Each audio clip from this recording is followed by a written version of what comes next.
Welcome to public TV news. బులెటిన్ల ముందుగా headlines. ఎట్టకేలకు కేరళను వీడి యూకేకి వెళ్లిన యుద్ధ విమానం. ఎమ్మెల్సీ అద్దంకి దయాకర్కు నిరసన సెగ.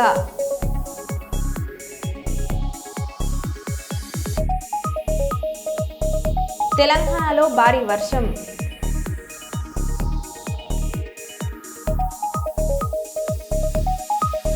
ఉధృతంగా ప్రవహిస్తున్న మున్నేరు, పలు గ్రామాలకు నిలిచిపోయిన రాకపోకలు.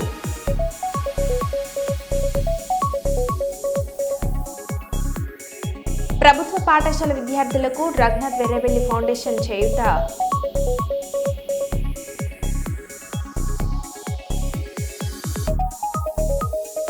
ఇక వివరాలకు వెళ్తే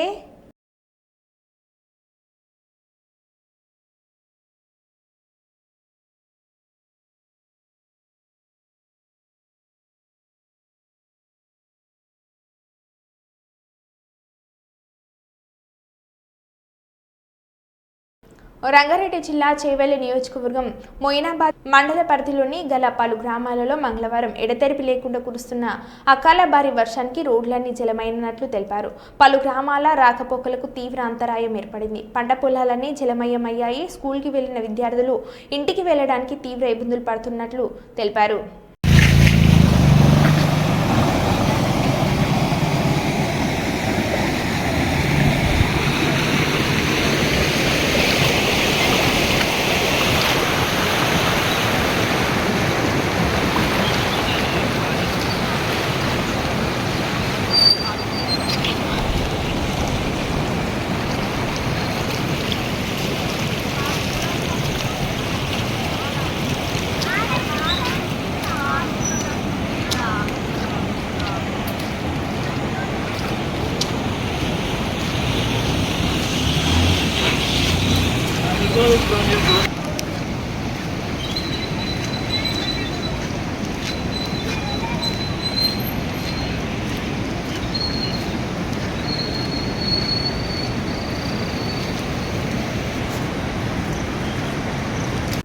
ఈ నెల 24న తన పుట్టినరోజును పురస్కరించుకుని హైదరాబాద్కు చెందిన తల్లులకు కేసీఆర్ కిట్లను బీఆర్ఎస్ వర్కింగ్ ప్రెసిడెంట్ కేటీఆర్ అందించారు.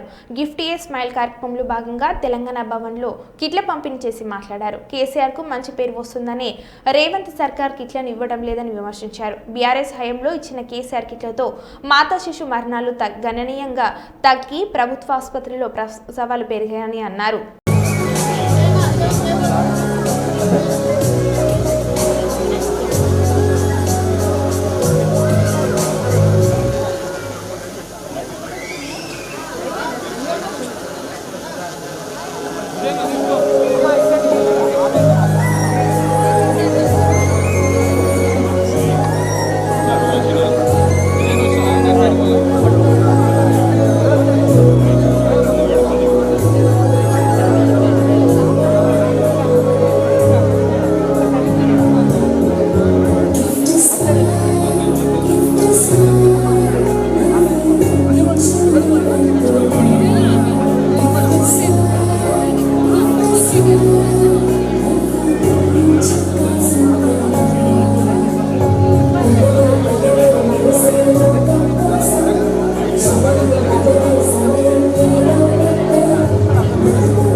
తెలంగాణ రాష్ట్ర ప్రభుత్వం కొమరంభీం టైగర్ కన్వర్జేషన్ కారిడార్ ఏర్పాటు కోసం జారీ చేసిన జీవో 49ను తాత్కాలికంగా నిలిపివేయాలని ప్రభుత్వం అధికారులను ఆదేశించింది. ఆదివాసుల సంఘాలు, భారత రాష్ట్ర సమితి నాయకులు doctor RS Praveen Kumar, Asifabad MLA Kova లక్ష్మిల నేతృత్వంలో చేపట్టిన ఉద్యమం రాజకీయ ఒత్తిడి ఫలితంగా కాంగ్రెస్ ప్రభుత్వం మెడలు వంచింది. ఈ జీవో ఆదివాసుల భూమి హక్కులను కాలరాస్తుందని, వారి జీవనోపాధిని ప్రమాదంలోకి నెడుతుందని బీఆర్ఎస్ ముందు నుండి ఆరోపిస్తూ వచ్చింది. కేంద్రంలో బీజేపీ ఆధ్వర్యంలోని national tiger conservative agency, Telangana Congress ప్రభుత్వం కలిసి కావల్ తడోబా టైగర్ కారిడార్ విస్తరణ జీవో కోసం 49ను జారీ చేసింది. రేవంత్ రెడ్డి తాత పుట్టకమునుంది ఎప్పటి నుంచో ఈ దేశంలో, ఈ ప్రపంచంలో అటవీ సంపదను కాపాడిన ఏకైక మానవుడు ఆదివాసి. ఈ పులులు సింహాలు ఇవన్నీ లేనప్పుడు ఆదిమంగా మానవుడు ఆఫ్రికా నుంచి అమెరికా దాకా, అమెరికా నుంచి ఆసియా దాకా ఆదిమ మానవుడే ఈ రోజు ఈ భూభాగాన్ని రక్షించిండు. ఇది వాస్తవం. ఇవాళ కేవలం 400 పులుల కోసం, 3975 పులుల కోసం 40 కోట్ల మంది ప్రజలను, ఈ అటవీ భూభాగం మీద ఆధారపడుతున్న ప్రజలను ముప్పు తిప్పలు పెట్టాలని చూస్తున్నాయి కేంద్ర రాష్ట్ర ప్రభుత్వాలు. ఇటీవల ప్రభుత్వం జీవో నెంబర్ 49 పేరుతో కొమరం భీం కన్జర్వేషన్ రిజర్వ్ అంటే ఉమ్మడి ఆదిలాబాద్ జిల్లాలో ఉండే కవ్వాల అభయారణ్యాన్ని మహారాష్ట్రలో ఉండే అంధారీ తడోబా అభయారణ్యంతో వన్యప్రాణుల సంరక్షణకు పూర్తిగా సపోర్ట్ చేస్తాం. మా పార్టీ కల్చర్ అది. కానీ కేవలం 7 పులుల కోసం 7 లక్షల మంది గిరిజనులు నిరాశ్రులయ్యే పరిస్థితి ఇలా ఆసిఫాబాద్ కొమరం జిల్లాలో, అదేవిధంగా నిర్మల్ జిల్లాలో, ఉమ్మడి ఆదిలాబాద్ జిల్లాలో నెలకొన్నది. ఇలా బిక్కు అనుకుంటూ గిరిజన గూడాలన్నీ కూడా బతుకుతా ఉన్నాయి. వాళ్ళ ఊర్లలో నిద్ర లేని పరిస్థితి ఉన్నది, వాళ్ళ ఊర్లకు పోలేని పరిస్థితి ఉన్నది. అదేవిధంగా పోడు చేసుకున్న భూముల్లో నాగళ్ళు పెట్టుకోలేని పరిస్థితి ఉన్నది, నాట్లేసుకోలేని పరిస్థితి ఉన్నది. తొలకరి చినుకలు ఆల్రెడీ వచ్చినాయి, నాట్లేసుకోలేని పరిస్థితి ఉన్నది. వాళ్ళ నాగళ్ళు గుంజుకపోయి ఫారెస్ట్ అధికారులు అటవీ ప్రాంతాల్లో మరి ఫారెస్ట్ స్టేషన్లలో పెట్టుకుంటున్నారు, ట్రాక్టర్లు గుంజుకుంటా ఉన్నారు. ఈసారి పత్తి వేసుకోకపోతే ఆ పత్తి నుండి వచ్చే డబ్బులతోని బియ్యం గింజలు కూడా కొనుక్కోలేని పరిస్థితి ఇవాళ అటవీ ప్రాంతాల్లో దాపురించింది. ఎవడన్నా చంపితే వాళ్ళ మీద యాక్షన్ తీసుకోండి, మేము సపోర్ట్ చేస్తాం. అటవీ ప్రాణులు, వన్యప్రాణులు ఏవైతున్నాయో వన్యప్రాణులు బతకాలి, మేము కాదంటలేము. కానీ టైగర్ జోన్ పేరు మీద ఈ గ్రామాలను తీసేస్తాం, చీలపల్లిని తీసేస్తాం, మాలిని తీసేస్తాం, మాణిక్పట్టాన్ని తీసేస్తాం, ఆరిగూడని తీసేస్తాం, పూసుగూడని తీసేస్తాం, దుబ్బగూడని తీసేస్తాం, ఉడికిల్ని తీసేస్తాం, దిందని తీసేస్తాం, చిత్తామని తీసేస్తామని గ్రామాలను తీసేస్తే వీళ్ళు చావడం తప్ప ఎక్కుంటుంది. మీకు టైగర్లు ఎంత ముఖ్యమో మాకు మనుషుల ప్రాణాలు కూడా అంతే ముఖ్యం. టైగర్ జోన్ పేరు చెప్పి వీళ్ళందరినీ ఊర్లు తీసేయండి, మీ సర్వే చేస్తాం, అది చేస్తాం, మొత్తం కథం చేస్తాం అంటే మేము తిరగబడ్డం తప్ప ఇంకో మార్గం లేదు. టైగర్ బతుకొద్దని అంటలేము, టైగర్లు మంచిగానే ఉండాలి, మేము కూడా బతకాలి, మా పిల్లలు కూడా బతకాలి. ఈ ఆసిఫాబాద్ కొమరం భీం జిల్లాలోని దుర్భేద్యమైన అడవి ప్రాంతంలో ఉన్న మాణిక్ పటార్ అని దాదాపుగా 1950వ సంవత్సరం నుండి ఇప్పటి వరకు కూడా 100 కుటుంబాలు ఈ గుట్ట మీద నివసిస్తున్నాయి. వాళ్ళు నాగరికతకు ఎంతో దూరంగా మరి ఎన్నో సమస్యలతోని ఆశ్రయం తీసుకున్నారు. మరి అలాంటి ఈ గ్రామాన్ని ఇప్పుడు టైగర్ కారిడార్ పేరు మీద ఫారెస్ట్ అధికారులు తీసేస్తామని అంటున్నారని గ్రామస్తులందరూ కూడా, మహిళలు ఆందోళన చెందుతూ ఉన్నారు. చాలామంది కన్నీళ్ళు కూడా పెట్టుకున్నారు. నిజానికి ఆనాడు కొమరం భీం గారు కూడా ఎందుకు ఈ పోరాటం చేసిండు? ఈ అటవీ ప్రాంతాల్లో గొప్ప సంపద ఉన్నదని గిరిజన బిడ్డలకు తెలియదు. వాళ్ళకి తెలిసిందంతా ఈ అడవిని రక్షించుకుంటూ అక్కడ ఎండిపోయిన కట్టెలను, లేకపోతే అక్కడిక్కడ ఎక్కడ జాగా ఉంటే అక్కడ కొంచెం పోడు చేసుకొని కేవలం కడుపు నింపుకోవడం కోసమే వ్యవసాయం చేసే అమాయకమైన ప్రేమికులు గిరిజన బిడ్డలు. అయ్యా బాంచను కాల్భక్త, మేము ఈ భూమి నుంచి పోలేము. మేము మా తాత ముత్తాతలు 1000 సంవత్సరాల నుంచి ఈ అడవులను నమ్ముకొని బతుకుతున్నాం. కొన్ని గ్రామాల్లో మన సిర్పూర్ నియోజకవర్గంలో ఈ గూడలు తీసేసి మిద్దె కట్టుకోవాలంటే కూడా జంగ్లాతోళ్ళు పర్మిషన్ ఇస్తలేరు. ఆనాడు నిజాం నవాబ్కు ఈనాడు ప్రభుత్వాలకు ఏమన్నా తేడా ఉన్నదా? ఎప్పుడైనా ఆలోచించిండ్రా మీరు? జంగల్ మాది, ఈ జంగల్ ఉండే రైతుల సంక్షేమమే కూటమి ప్రభుత్వ ప్రథమ లక్ష్యమని ఎమ్మెల్యే బొకుల దస్తగిరి తెలిపారు. బుధవారం గార్ఘేపురం గ్రామంలో సుపరిపాలన తొలి అడుగు కార్యక్రమంలో పాల్గొన్న ఆయన కేడీసీసీ బ్యాంక్ చైర్మన్ విష్ణువర్ధన్ రెడ్డితో కలిసి ఇంటింటికి తిరిగి ప్రజల సమస్యలు అడిగి తెలుసుకున్నారు.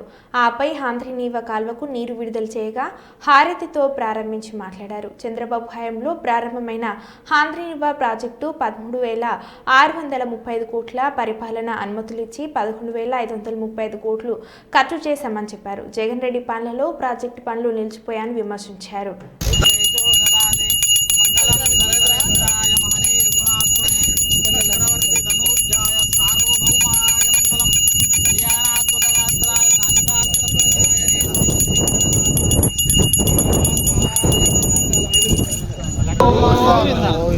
పార్వతీ పతిహర మహాదేవ్ సార్ గంగా భవాని మాతాకు కొద్దిగా వెనకెళ్ళి చేరండి అన్న సార్, కొంచెం ముందరికి వెళ్ళండి సార్ మీరు. Okay sir, okay sir, okay sir.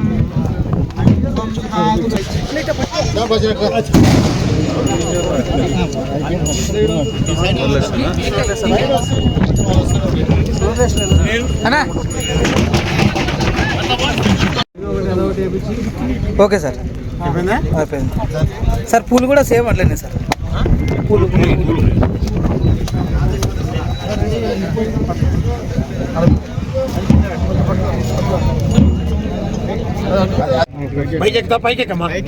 లేదు సార్, వస్తుంది లేండి సార్.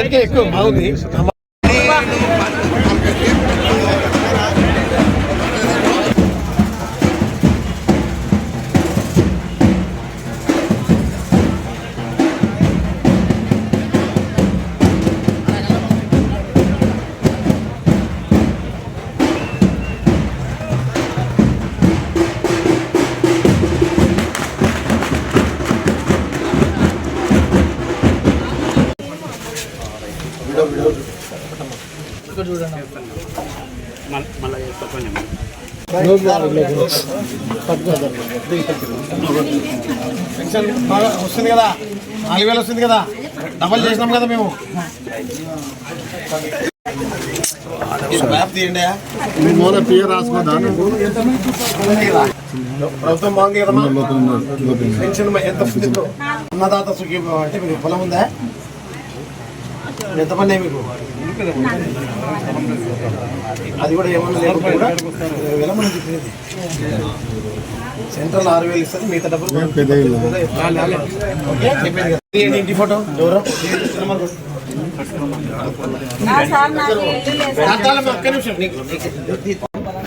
ఈరోజు పందిరినివ కాలువకి ముందుగానే నీళ్ళు వచ్చినందుకు చాలా సంతోషంగా ఉంది. ఇక్కడ వచ్చేసినటువంటి బ్యాంక్ చైర్మన్ అయినటువంటి గారికి, అబ్జర్వర్ అయినటువంటి రామలింగేశ్వర గారికి, ఇక్కడ వచ్చేసి మా యొక్క టీడీపీ లీడర్లకి ప్రతి ఒక్కరికి ధన్యవాదాలు తెలియజేస్తున్నాము. ఈ హంద్రినీవ కాలువ అనేది 1996లోనే నారా చంద్రబాబు నాయుడు గారు ఏర్పాటు చేయడం జరిగింది. దీనికి ఫేజ్ 1, ఫేజ్ 2 అన్ని 2 ఏర్పాటు చేశారు. ఫేజ్ 1 కింద వచ్చేసి 1,98,000 ఎకరాలకి నీరు అందించడం జరుగుతుంది. అలాగే ఫేజ్ 2 కింద 4,04,000 ఎకరాలకు నీళ్లు అందించడం జరుగుతుంది. అలాగే ఇప్పుడు మా గవర్నమెంట్ వచ్చిన తర్వాత 3,800 కోట్లతో ఈ యొక్క విస్తీర్ణాన్ని పెంచి 10 మీటర్లు ఉన్న హంద్రినీవాని 16.5 పెంచడం జరిగింది. అంటే ఈ యొక్క రాయలసీమని సస్యశ్యామలం చేయడానికి నారా చంద్రబాబు నాయుడు గారు ఎంతో కంకణం కట్టుకుని ఈ రాష్ట్రాన్ని, అలాగే మన యొక్క చంద్రబాబు నాయుడు గారు వచ్చి ఈ రాష్ట్రాన్ని ఎంతో అభివృద్ధి పథంలో నడిపించడానికి చాలా ముందుగా కూడా కృషి చేస్తారని కూడా తెలియజేస్తున్నాను. ఈ హంద్రినీవ కాలువ అన్నది 6 లక్షల ఎకరాలకి ఈ యొక్క సాగునీరు రైతులకి పంటలు పండించుకోవడానికి ఉపయోగపడుతుంది. అలాగే 81 మండలాలకి మన మండలాన్ని కలుపుతూ ఈ యొక్క హంద్రినీవ కూడా హంద్రినీవ కొనసాగుతుంది. అలాగే 33 లక్షల మందికి అంటే తాగునీరుకి ఉపయోగపడుతుందని తెలియజేస్తున్నాను. అంటే మన రాష్ట్రం ఈ యొక్క ఎంతగానో అభివృద్ధి చెందడానికి నారా చంద్రబాబు నాయుడు గారు ఎంతో కృషి చేస్తున్నారని ఇంతకన్నా సాక్ష్యం ఏమని తెలియజేస్తూ ముగించుకుంటున్నాను. విద్యార్థులకు స్కాలర్షిప్లు వెంటనే విడుదల చేయాలని, ప్రభుత్వ పాఠశాలలు, కళాశాలలో సౌకర్యాలను మెరుగుపరచాలని, మెస్ ఛార్జీలను పెంచాలని డిమాండ్ చేస్తూ వామపక్ష విద్యార్థి సంఘాల ఆధ్వర్యంలో బుధవారం చేపట్టిన పాఠశాలలు, కళాశాలల బంద్ గోదావరిఖని పట్టణంలో విజయవంతమైంది. ఈ మేరకు వామపక్ష విద్యార్థి సంఘాల నాయకులు పాఠశాల, కళాశాలలో తిరుగుతూ బంద్ చేయించారు. ఈ సందర్భంగా వామపక్ష విద్యార్థి సంఘాల నాయకులు రేణుకుంట్ల ప్రీతం, కొంటే సాగర్ మాట్లాడారు. నిర్లక్ష్యం వీడాలి, నిర్లక్ష్యం వీడాలి. ప్రభుత్వ స్కూల్స్ కాలేజీలపై ప్రభుత్వ నిర్లక్ష్య వైఖరి నశించాలి. ప్రభుత్వ స్కూల్స్ కాలేజీలపై ప్రభుత్వ నిర్లక్ష్య వైఖరి కల్పించాలి. ప్రభుత్వ స్కూల్స్ కాలేజీలలో మెరుగైన సదుపాయాలను ప్రభుత్వం వెంటనే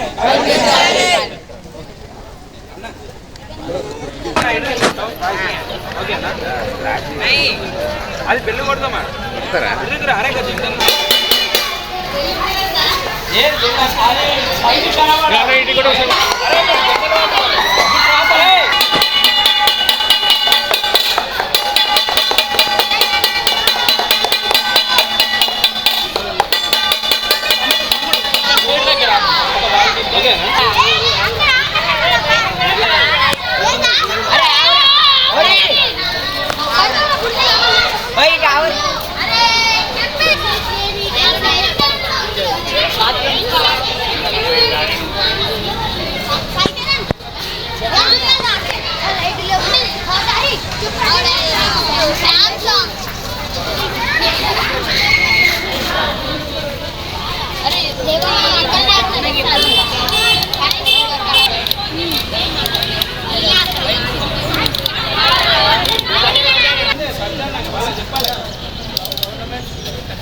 ప్రైవేట్ స్కూళ్ళల్లో మనం పోయినాం వాళ్ళకి చెప్పినాము మనం ఏంటంటే మనం చెప్పండి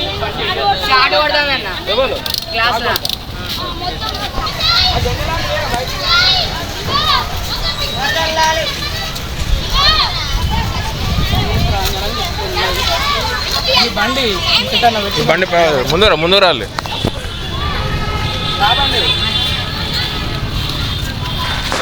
అందరు ముందుకు రండి అందరు హీరో సరిపోతే ఇట్లా ఎంత జరుగుతుంది కొంచెం వెనకాల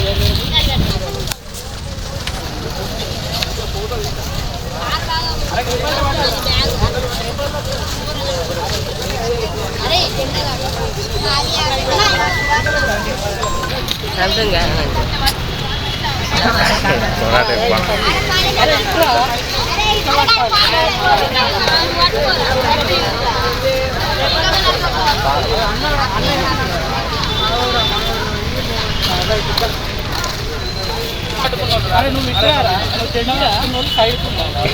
వెనకాలిగిరా వెనకాలిగిరా అది ఎంత పట్టుకోరు అరే పట్టుకోరా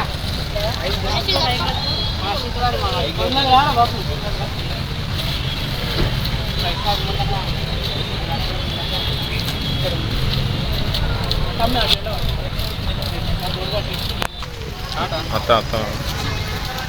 వితౌట్ డిస్కౌంట్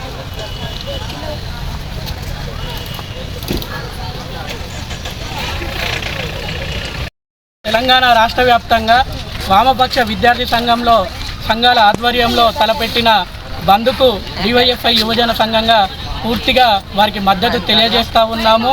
ఈ బంద్ ప్రధానంగా అంశాలు ఏంటంటే కాంగ్రెస్ ప్రభుత్వం ఏర్పడి 18 నెలలు పూర్తయినా కానీ ఇప్పటి వరకు విద్యాశాఖకు ఒక మంత్రిని కేటాయించకుండా కేవలం ముఖ్యమంత్రి దగ్గరనే విద్యాశాఖ పెట్టుకోవడం అనేది దుర్మార్గమైన చర్య. కాబట్టి వెంటనే విద్యాశాఖకు ఒక మంత్రిని కేటాయించాలని ఈ సందర్భంగా డిమాండ్ చేస్తూనే అదేవిధంగా విద్యార్థులకు స్కాలర్షిప్స్తో పాటు ఫీజు రియంబర్స్మెంట్ అనేది వెంటనే విడుదల చేయాలని, అదేవిధంగా ఎన్నికల సందర్భంలో ఏవైతే విద్యార్థులకు హామీ ఇచ్చారో వడ్డీలకి వైద్యానికి ఇస్తామని చెప్పారు.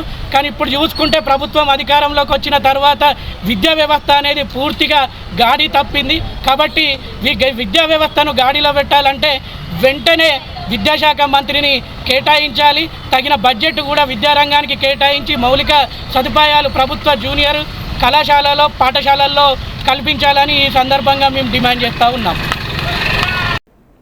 జమ్మూ కాశ్మీర్లోని పహల్గామ్లో ఉగ్రదాడి జరిగిన విషయం తెలిసిందే. ఈ మేరకు సిపిఐ నేత నారాయణ పహల్గామ్ను సందర్శించారు. అక్కడి విషాద సంఘటనకు కేంద్ర ప్రభుత్వం నిర్లక్ష్యమే కారణమన్నారు. ఆపరేషన్ సింధూర్పై అనేక అనుమానాలు ఉన్నాయని అవి నివృత్తి కావాల్సిన అవసరం ఉందని చెప్పారు. పహల్గామ్ ఉగ్రదాడి అంశం ఆపరేషన్ సింధూర్పై పార్లమెంట్లో సమగ్ర చర్చ జరపాలని ఆయన డిమాండ్ చేశారు. ఎక్కడైతే కాల్పులు చేశారు అక్కడ చూడడానికి కుదరలేదు. అదే పెద్ద విషాదం. అయితే ఈ విషయం టోకన్ ఉన్న వాళ్ళంతా మాట్లాడుతుంది. ఆ పహల్గామ్లో జరిగినటువంటి ఘటన, ఆ సింధూర్ పార్క్ ఘటన తగినంత శ్రద్ధ కేంద్ర ప్రభుత్వం తీసుకోలేదు. దాదాపు 60-70 లక్షల మంది జనాభాకు 7 లక్షల మంది ఆర్మీ మొత్తం ఆడబెట్ట ఉంది. ప్రతి 200 గజాలకు ఒక క్యాంప్ ఉంది. అంత ఇంటెన్సివ్గా ఉండే చోట మరి వెహికల్స్ అంతా ఉంటే ఆడ వచ్చి విచ్చలవిడిగా కాల్చిపడేసి 20 మంది కాల్చేసి అందులో నవ్వద్దు వేసేసారు. ఇవన్నీ చూసినప్పుడు సైన్స్ అంటే తీసుకోవడం అనేసి అభిప్రాయం లోకల్కి అందరికీ. ఆ తర్వాత జరిగిన ఘటన పైన కూడా సింధూరి యాక్షన్ ప్లాన్ తీసుకున్నటువంటి దానిపైన అనేక మందికి అనుమానాలు ఉన్నాయి. అంటే ఈ అనుమానం నివృత్తి కావాలంటే పార్లమెంట్లో చర్చ జరగాలి. ఏం జరిగింది అక్కడ దాన్ని చెప్పాలి. పార్లమెంట్లో చర్చ జరగకుండానే 7 మంది గ్రూపులు పంపించి ప్రపంచం అంతా పంపించి తెప్పించారు. ఏది విహారయాత్ర కదా, ఇది పార్లమెంట్ చర్చ జరగాలి. ఏదైతే తెలుసుకోవాలా, లోపాలని తెలుసుకోవాలా. పాకిస్తాన్ ఏముంటుంది, మేము 7 యుద్ధాలను పూర్తి చేస్తామని చెప్తా ఉంది. నువ్వు సర్జికల్ స్ట్రైక్ వాళ్ళు ఏం చేయలేకపోయారని చెప్తా ఉంది. మళ్ళీ వాళ్ళ నుంచి పీఓకే దేవుడికి పోలేకపోయింది. మరి ఇవన్నీ పాకిస్తాన్ పక్కన ఎక్కడ పెడతా ఉంది. మనం మొత్తం విజయం సాధించామని చెప్పేసి చెప్తా ఉన్నాం. ఇవన్నీ పార్లమెంట్ చర్చ జరగాలి. అప్పుడు ప్రజానికానికి ఒక విశ్వాసం రావాలి. మన భారతదేశం మన కోసం ఫైట్ చేస్తాం. లేకపోతే చూడండి, ఇక్కడ మామూలుగా వేలాది కుర్రాలు ఇక్కడ ఉంటాయి, పెరుగుని చూస్తారు, బాగుండేది. కానీ ఇప్పుడేమైంది, ఒక భయంకర వాతావరణం సృష్టించి ఒక టెర్రరిస్టుల కోసం ఎక్స్పోజ్ చేయడానికి భయంకర వాతావరణం రావడం మానేస్తున్నారు. ఇక్కడ యాత్ర రావడం పోతే మరి అంత నష్టం కదా. అందరూ ఇది ఒక విధంగా చెప్పాలంటే రాజకీయ ప్రభుత్వం కోసం, ఎలక్షన్స్ కోసం జరగబోయే ఇవన్నీ మోటివేట్ చేసే అభిప్రాయం చూస్తా ఉన్నాం. దీన్ని ఏం చేయాలంటే పార్లమెంట్లో చర్చ జరగాలి.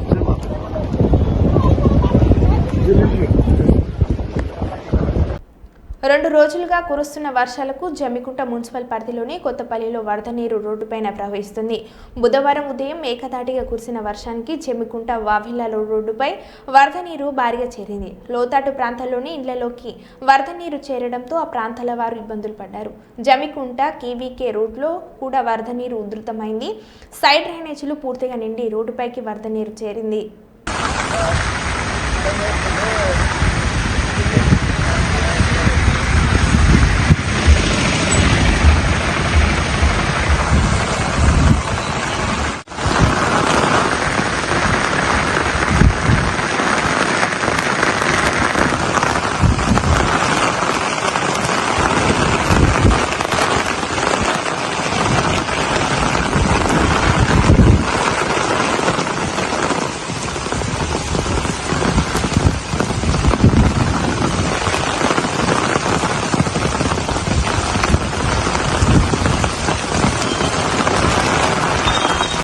వరంగల్ తూర్పు వర్కింగ్ జర్నలిస్టులకు ఒక శుభవార్త. త్వరలో జర్నలిస్టుల డబుల్ బెడ్రూమ్ పంపిణీ చేస్తామంటున్న మాజీ ఎమ్మెల్సీ కొండ మురళీధర్. మొన్న కూడా పత్రికా విలేకరుల విషయంలో నేను అదే చెప్తున్నా. మీకు 10,000 గజాలు 15 కోట్లది మీకు ఇవ్వడం జరిగింది. తర్వాత 50 లక్షలతో బిల్డింగ్ కట్టేయడం జరిగింది. కానీ అది ఒకరి చేతుల్లో 2 చేతుల్లో ఉండడం జరుగుతుంది. కాబట్టి నేను అక్కడ ఇల్లు ఇవ్వలేకపోతున్నా.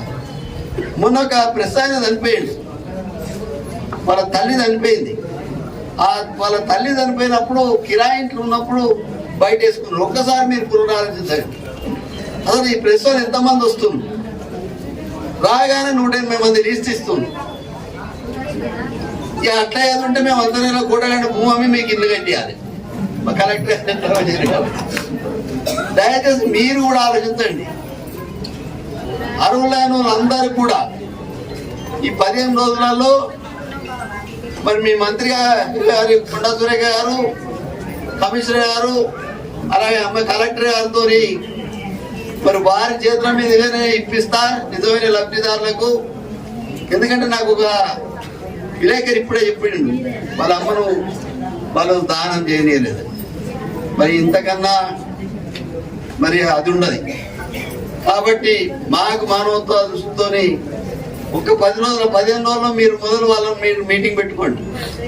మీరు మీటింగ్ పెట్టుకొని అక్కడ అన్ని యూనియన్లకు ప్రతి ఒక్కరికి ఒక్కొక్క షెటర్ ఇవ్వండి. ఆ షెటర్లు అందరిలో అన్ని యూనియన్లు ఉంటాయి. మా దాంట్లో ఎన్ని గ్రూపులు ఉన్నాయో మీ దాంట్లో కూడా అన్ని గ్రూపులు ఉన్నాయి. ఎందుకంటే కులం అంతా కాంగ్రెసే, కానీ గ్రూపులు ఉంటాయి. పత్రికలు అంతా ఒక్కటే కానీ గ్రూపులు ఉంటాయి. కాబట్టి వాళ్ళ కోటి ఇవ్వండి, మీరు ఒకటి తీసుకోండి. సెక్రటేరియట్ నుండి ఖైరతాబాద్ వైపు వెళ్తున్న కారు బుధవారం ఎన్టీఆర్ మార్గ్ వద్ద అదుపు తప్పి డివైడర్ను ఢీకొట్టింది. కారు వెనుక టైర్లో గాలి తక్కువగా ఉండటమే ప్రమాదానికి కారణంగా భావిస్తున్నారు. డివైడర్ పైకి ఎక్కిన కారు పక్కనే ఉన్న పోల్ను ఢీకొట్టి విరగదీసింది. అనంతరం ఓ పెద్ద వృక్షాన్ని ఢీకొని కారు ఆగింది. ఎయిర్ బెయిన్స్ ఓపెన్ కావడంతో ప్రయాణికులు సురక్షితంగా ఉన్నారు.